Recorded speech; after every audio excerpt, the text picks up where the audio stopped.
And one thing about me, I try to keep it real. I try to be honest. So the products that I show you in my videos, that I do installations on, I use these products myself. I do not endorse a product that I don't use.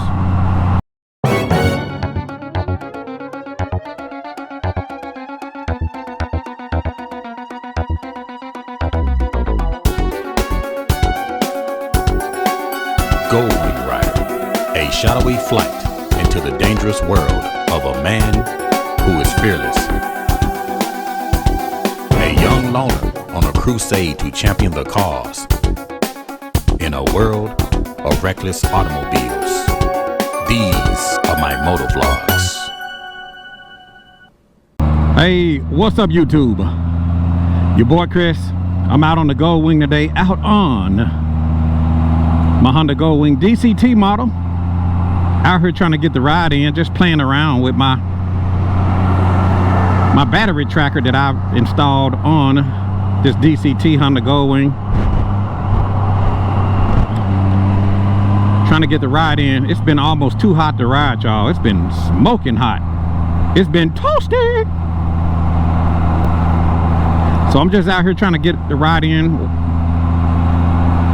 trying to stay cool, testing out this battery tracker. I was reading some of your comments on my video where I installed the lithium battery for this Honda Goldwing, and sometimes your questions never cease to amaze me.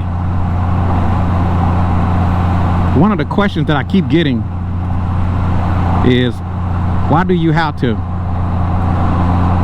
buy a specific charger to charge your lithium battery?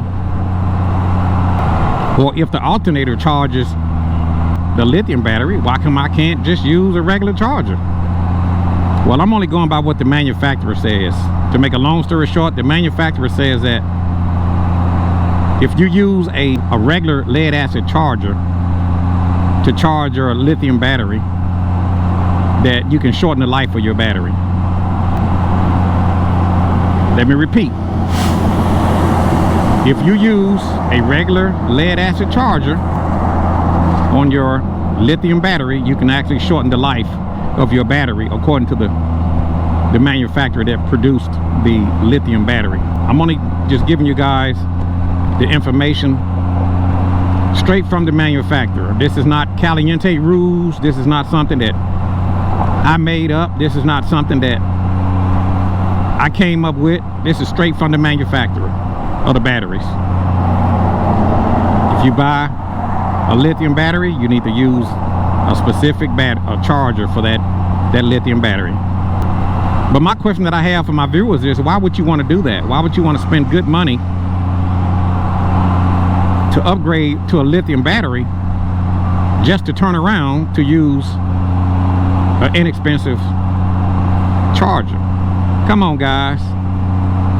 You know, some of you guys complain about buying things for your bike.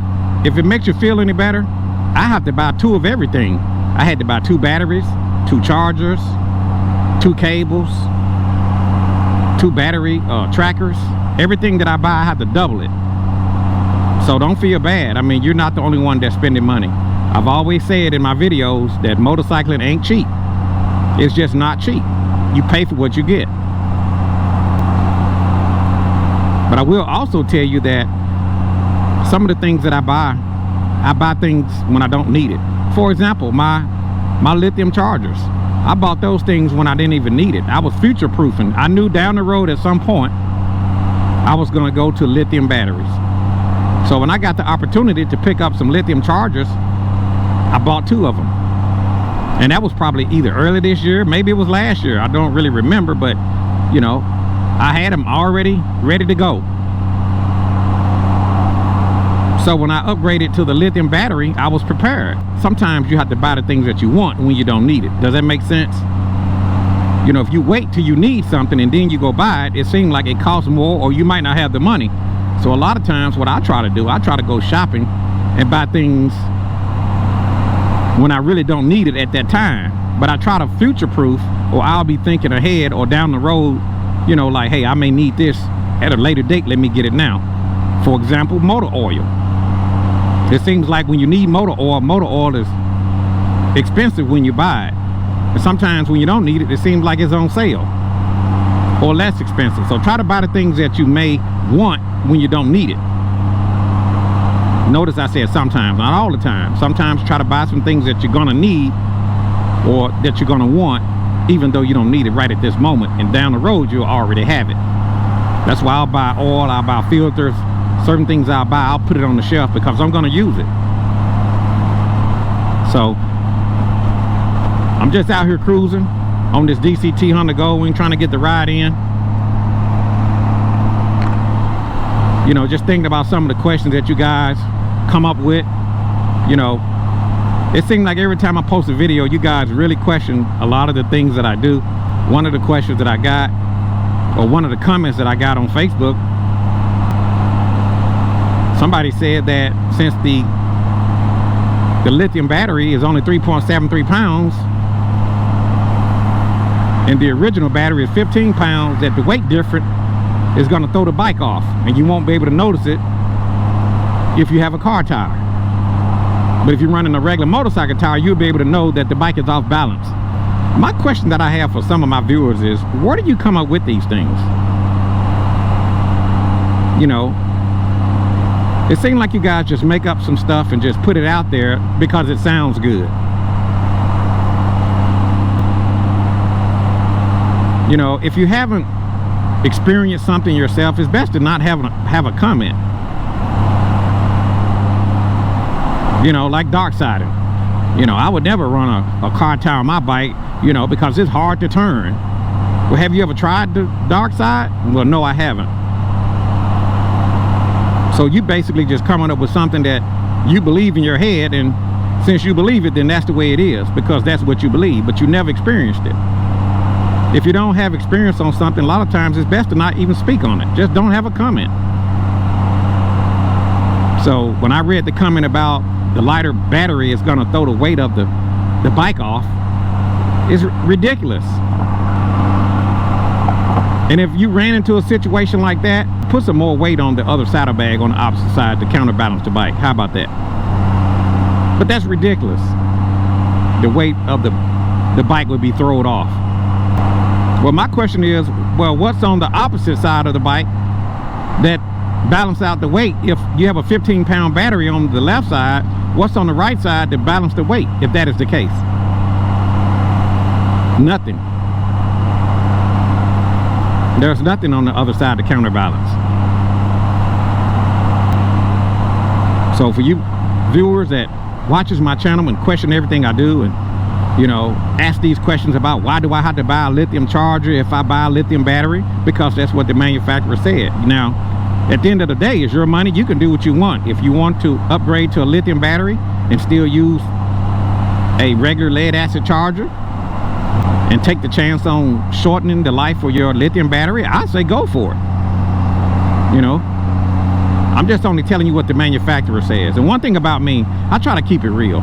You know, if I put a product on my bike and the product is not good, I'll let you guys know. I'll be the first to tell you. Now, keep this in mind as far as it relates to the lithium battery and the tracker. I'm testing all of these things out. Now, because I put this on my bike, that doesn't mean that everybody should go out and buy a lithium battery because Caliente upgraded to a lithium battery. That's not what that means. You know, I'm still testing these things out. So far, I'm impressed. So far, I like what I see. But time will tell. You know, it may take me a year to get the final results in with this stuff. You know, I got to go through the cold months. I got to go through the real hot months. You know, it's going to take time to just really test this stuff out. So far, up to this point, I'm impressed. I like what I've seen. The stuff that I'm telling you is straight from what the manufacturer says, not what Caliente says. I'm just telling you what the manufacturer says. Now, down the road, if I find out that the stuff they're saying is not true, I'll be the first to tell you. And also, here's one more thing I want to mention. I don't make any videos about a product that I don't use myself. I don't make any videos about a product that I don't use myself. Well, what do you mean, Chris? Well, I'm glad you asked. You know, a lot of times when you make when you are a content creator, you'll get emails and different things of merchants that watches your videos, and they'll try to send you things to make videos on. You know, they'll send you products, and that's a good thing. You know, it keeps you, it keeps you busy. It keeps the channel growing. But here's the problem: if you're not using those products, and you're telling your viewers who trust you about a product that you don't use yourself, you can't give an honest review. That product may not be good. And one thing about me, I try to keep it real. I try to be honest. So the products that I show you in my videos, that I do installations on, I use these products myself. I do not endorse a product that I don't use. I get emails, a lot of people from overseas, and I don't even know how they even get my contact information, but they'll try to, hey, we want to send you a product if you can make a video. Well, if I don't feel comfortable with that product, or if it's a product that I'm not even going to use, I don't even want it. And that's just how I roll. I can't speak for other people. So the takeaway from what I'm saying is that if I make a video showing you guys a product, I use the product, I trust the product, or I'm trying the product. I don't make videos on products that I don't use. Even my Vario4 that I never really talk about, my Vario4 is running right now on this bike. And I'll give you guys some later reviews. See, I test this stuff out over a long period of time, and then I'll come back later and let you guys know what I think. You know, stay tuned to my channel. I still gotta let you guys know what I think about this Ultimate seat. I just haven't got around to doing my review on it. So just keep that in mind. So I try not to endorse products that I don't use myself. So I'm just out here cruising on the Honda Goldwing, trying to get the ride in while it's cool out. It's been almost too hot to ride. It's been toasted. Been real hot, y'all. It's been smoking hot. So what's the temperature been like where you live? Because we've been getting a lot of rain. We've been getting a lot of storms. The power's been getting knocked out. Seems like storms are coming through every couple of weeks now, knocking the power out. And speaking about power getting knocked out, that's one of the reasons why I have generators, in case the power goes out. Kind of goes back to what I said a little while ago. You know, don't wait till your power get knocked out to say, oh, I need a generator. You need to be thinking about those things in advance. You know, let me get a generator now in the summertime while everything is going good and I got a little money in my pocket. Let me get this generator, so in the event if the power get knocked out, I'll be ready. Otherwise, you'll be running around like a chicken with his head cut off because you didn't prepare. And once the storm come through and knock your power out, now your wife looking at you like, baby, what we're gonna do? So you can either be the hero or you can be the zero. You know, be proactive, not reactive. And that's how I shop, y'all. I try to go out and get some things that I try to have foresight. You know, some of you guys are just buying a home. You're gonna need a lawnmower. You know, don't wait till your grass grow 3 feet tall to say, oh, I need a lawnmower. You need to think about those things in advance. You're gonna need a weed eater. You're gonna need a yard blower. Or you need to hire somebody to cut your grass for you. Either way, you gotta take care of it. So that's how you have to think. You gotta think in advance. That's what I do. I try to buy things that I might need down the road. I may not necessarily need it today, but if I need it down the road and I'm in position, I'll go ahead and get it because I'm gonna need those things later. So just keep that in mind. Be proactive, not reactive. But as it relates to the battery, I love the lithium battery at this point. Now there are several different kind of lithium batteries. Some of you guys, well, what about fires? You know, lithium ion is the batteries that has a history of fires and exploding.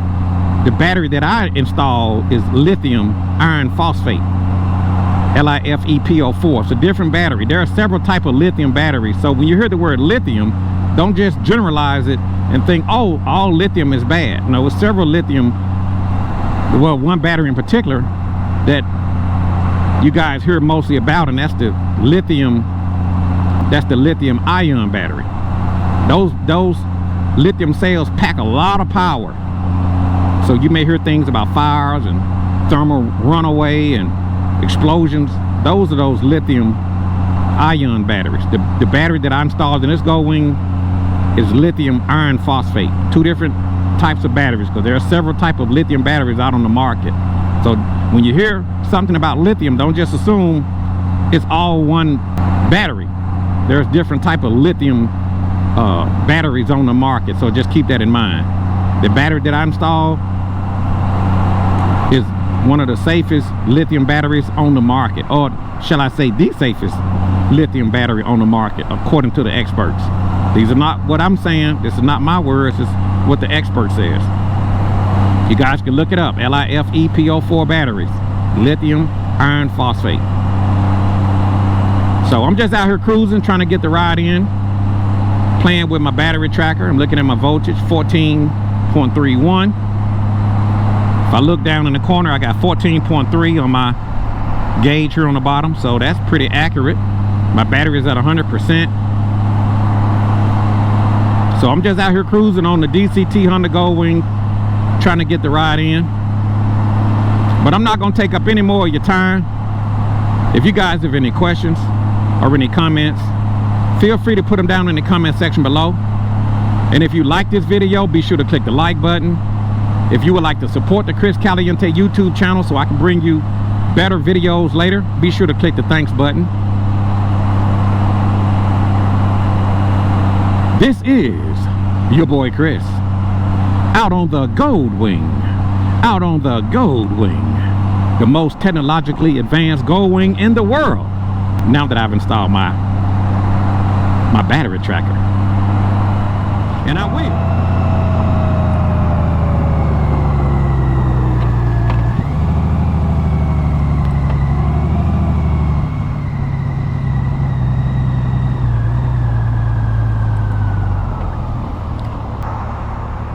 Let's look at the phobos. I hadn't checked my phobos in a while. Tire pressure monitoring on my phobos. Oh, there we go. Look like my front tire is at 39.7 on the BT46 tire that I run, and my rear tire is showing 50.6. Of course, the tires are warmed up. Those are not cold air pressures. Those are, you know, your tires are going to increase pressure as you ride. So yeah, look like I can change out one of the batteries. Look like one of the front phobo batteries need to be changed out. It's at about 50%. The rear is at 100%. So far so good. Let's check the trailer. Go back and we're going to check the Escapade trailer. See if we can get an update on the tire pressures on my Escapade trailer.